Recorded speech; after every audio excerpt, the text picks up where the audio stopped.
మన పరమ తండ్రి అయిన యేసు ప్రభు పేరిట వందనములు చెల్లిస్తూ ఈ దినం మీ ముందుకు వస్తున్నాము. నీతిని విత్తువాడు శాశ్వతమైన బహుమానమును పొందును. సామెతల గ్రంథం 11వ అధ్యాయం 18వ వచనం. రాత్రి అంతయు రాజుకు నిద్ర పట్టలేదు. రాత్రి ఉపవాసం ఉండెను. దానియేలు ఏమయ్యనో చూచుటకు పెందలకడనే లేచి సింహముల గుహ యొద్దకు వచ్చాను. ఎంతో దుఃఖస్వరముతో, జీవముగల దేవుని సేవకుడైన దానియేలు, నిత్యము నీవు సేవించుచున్న నీ దేవుడు నిన్ను రక్షింపగలిగనా అని అడిగాను. 20వ వచనం. అతని స్వరము అతనిలో ఉన్న దుఃఖమును తెలియజేశాను. తాను దేవుని ఎరుగడు కనుకనే అతడు దుఃఖించుచుండెను. ఏమో ఎవరికి తెలుసు, దానియేలును సింహములు తినివేసి ఉండెనేమో అని అతడు తలంచుచుండెను. సజీవుడైన దేవుడు మనతో ఉన్నప్పుడే మనకు నిజమైన విశ్వాసం ఉండును. లేకపోయినట్లయినచో మన హృదయములు భీతి, కలవరము, సందేహములతో నిండి ఉండును. దానియేలు రాజా, ఆయన తన దూత నంపించి సింహములు నాకు ఏ హాని చేయకుండా వాటి నోళ్ళు మూయించను అని జవాబిచ్చాను. అప్పుడు తన స్నేహితుడైన దానియేలు క్షేమముగా ఉన్నాడని రాజైన దర్యావేషు ఎరిగి చాలా సంతోషించెను. అప్పుడు దానియేలు మీద కుట్ర పన్నిన దుష్టులను దానియేలుకు బదులుగా సింహపు గుహలో వేయమని ఆజ్ఞాపించాను. మన శత్రువులు కొంతకాలం వర్ధిల్లునట్లుగా దేవుడు అనుమతించును. వారు అభివృద్ధి చెందుతున్నాము కదా అని తలంచెదరు. కానీ ఒకనాడు శిక్షింపబడదుమేమో అను తలంపు వారికి కలుగదు. తన సాక్ష్యం నిమిత్తమే దానియేలు శ్రమపడెను. అయితే అతని నమ్మకత్వమును బట్టి దేవుడు అతనిని విడిపించాను. మనము కూడా దానియేలు వలె నమ్మకముగా ఉన్నప్పుడే దేవుడు మనలను విడిపించును. మనము మన పనిలో నమ్మకముగా ఉండవలెను. మన సాక్ష్యములో నమ్మకముగా ఉండవలెను.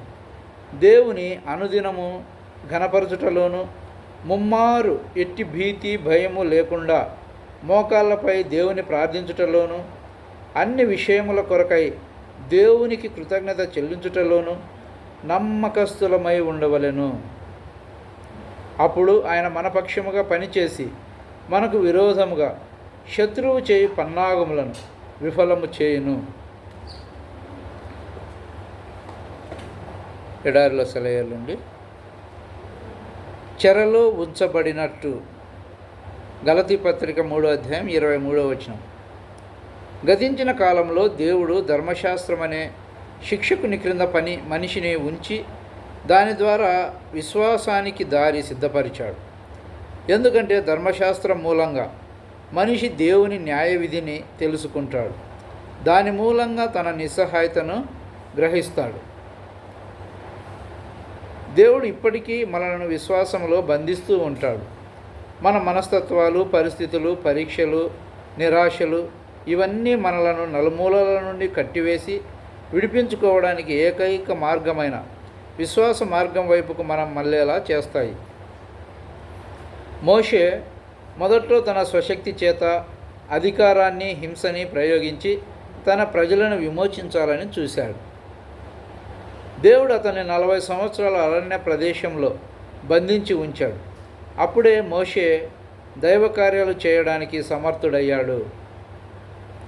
పరిశుద్ధాత్మ పౌలు, శీలలను ఐరోపాలో సువార్త చెప్పమని ఆదేశించాడు. వాళ్ళు ఫిలిప్పీకి చేరుకున్నారు. కొరడా దెబ్బలు తిన్నారు, చెరసాల పాలయ్యారు, బొండ కొయ్యలో బందీలయ్యారు. కారు చీకటిలో ఆయనకు స్తుతి గీతాలు పాడారు.